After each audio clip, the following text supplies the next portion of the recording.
Genealogy, researching family history, is one of the most popular hobbies in this country, right up there with gardening. A nation of immigrants, we almost all come from somewhere else we wish we knew more about. So searching for our roots holds tremendous appeal.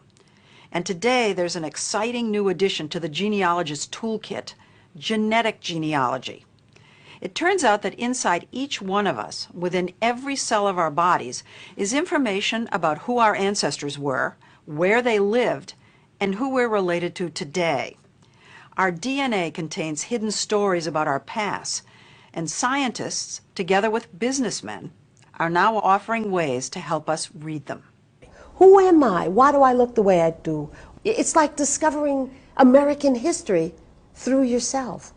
The American history Vi discovered is a common one, it turns out.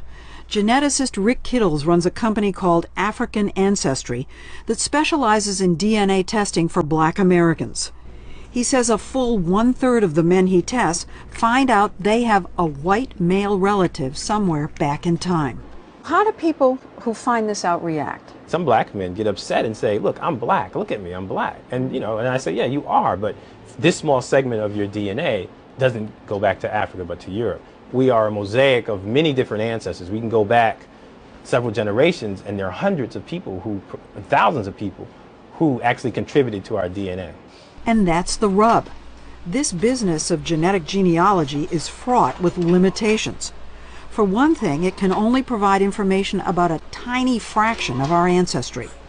Because we get half our DNA from our mothers and half from our fathers, almost all of our DNA gets shuffled and remixed every generation, making it impossible to trace what comes from whom. There are just 2 bits of DNA that remain pure: the Y chromosome, which passes directly from father to son, and something called mitochondrial DNA, which passes unchanged from mother to child. Hank Greeley, a law professor at Stanford University, has studied this new field.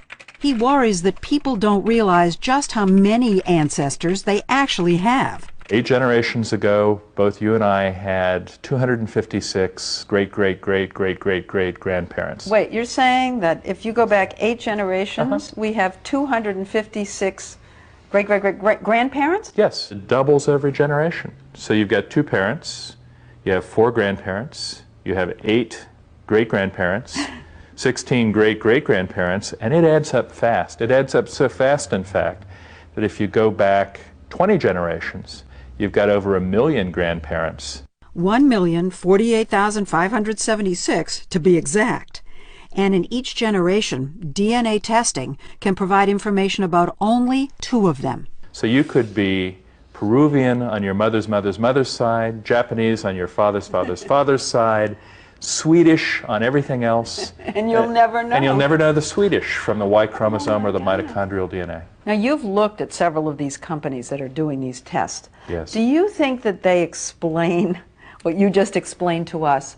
No. I don't think any of them does as good a job of pointing out the limitations. But, businesses often don't go around telling you how weak their product is. We don't oversell. I mean, we just say, look, we provide a service. If you're interested in exploring a tiny bit of your DNA and trace its ancestry, we can do that. When you say it's a tiny little amount? It's less than 0.1%. And that's pretty teeny.